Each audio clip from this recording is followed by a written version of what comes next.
What if a single decision, made quietly in a meeting room far from the spotlight, could completely change the way the Toronto Maple Leafs position themselves defensively against their biggest rivals? Imagine the impact of adding to the roster defensemen with nearly 2 decades of professional experience, imposing physical presence, and a style of play built to withstand constant pressure. It is in this atmosphere of anticipation and tension that the name of Connor Murphy, defenseman for the Chicago Blackhawks, once again emerges linked to the Toronto team, a rumor that is not new, but now returns with enough force to reignite discussions that seem buried since the last trade deadline.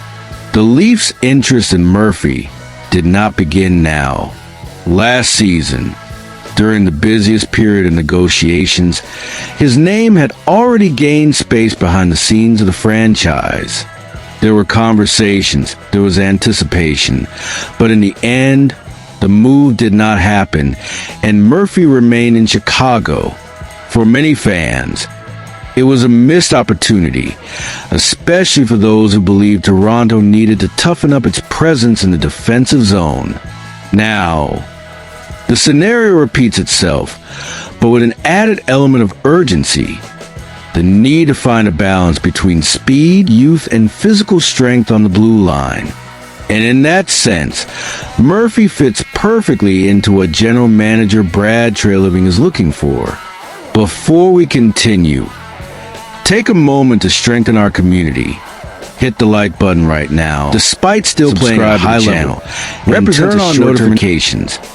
Because if this rumor becomes reality, the coming days could be decisive for the future of the Toronto Maple Leafs, and you'll want to follow every step of this story. The rumor is straightforward. Connor Murphy, a 6'4" physical defenseman, is once again on Toronto's radar. The article published by NHL Trade Rumors reinforces this connection and explains why he can make sense on the roster.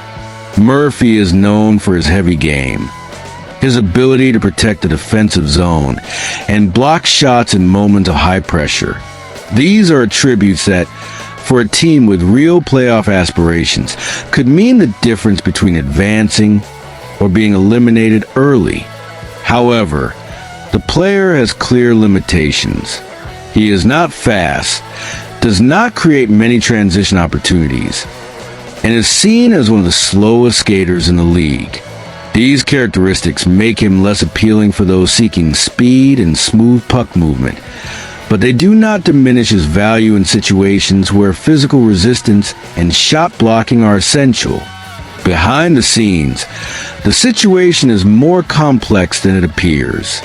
Toronto's current roster already has Brandon Carlo, a younger, faster defenseman with similar defensive traits. This makes Murphy's possible arrival at least redundant. For this deal to make sense, Carlo would have to be traded first, something that at this moment does not seem to be in management's plans. In addition, there is a detail that complicates any progress. Murphy has a no-trade clause for 10 teams, meaning he can refuse to be sent to certain destinations. The good news for Toronto is that, having shown interest in him before, there's a chance he would accept a move to the team. Still, there is a bigger obstacle: his contract, with a $4.4 million salary for next season. Fitting that figure into Toronto's budget is no easy task. This financial aspect adds another layer of difficulty. The only way to make the deal more viable would be for Chicago to agree to retain part of the salary, but that concession would come at a price. The more Chicago pays, the greater their demand in return, and this is exactly where Toronto hits its biggest problem: the lack of valuable assets to offer.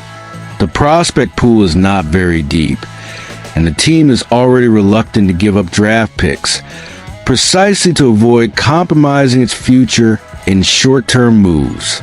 This means that to acquire Murphy Management would need to find an almost perfect balance between financial cost and trade capital, making the operation delicate and potentially risky. The possibilities are clearly divided. If Murphy comes, Toronto adds to its defensive player with above-average physical strength, a shot-blocking specialist capable of facing opponents who impose a heavy game, especially in the toughest playoff series. He could become the piece to complement the existing core and create a more resistant rotation in the most demanding games. On the other hand, if the trade does not happen, Toronto keeps Carlo's speed and youth, preserves the budget, and avoid spending valuable assets. But that also means sticking with the same defensive structure without strengthening the physical side, a detail that, in series against more robust opponents, could prove costly. This decision goes far beyond the ice. Bringing in Murphy or not sends a clear message to both the roster and the fans. Acquiring him would show that management is willing to act immediately to correct weaknesses, even if the move is expensive and involves risks. Refusing the deal in turn would indicate caution, resource preservation, and confidence in the current group. It's the classic balance between acting for the now or protecting the future, and each side of this choice carries its own consequences. And here's the question for you, the viewer. Is it worth paying the price, both financial and assets, to bring in Murphy and add physical weight to the defense, even with a profile that already exists on a roster? Or should Toronto stick with what they have and direct efforts toward other needs? Leave your opinion in the comments and join the debate, because this decision could become a turning point in the Leaf season. In the next video, we will explore another possible move that could shake up the market and indirectly influence this negotiation.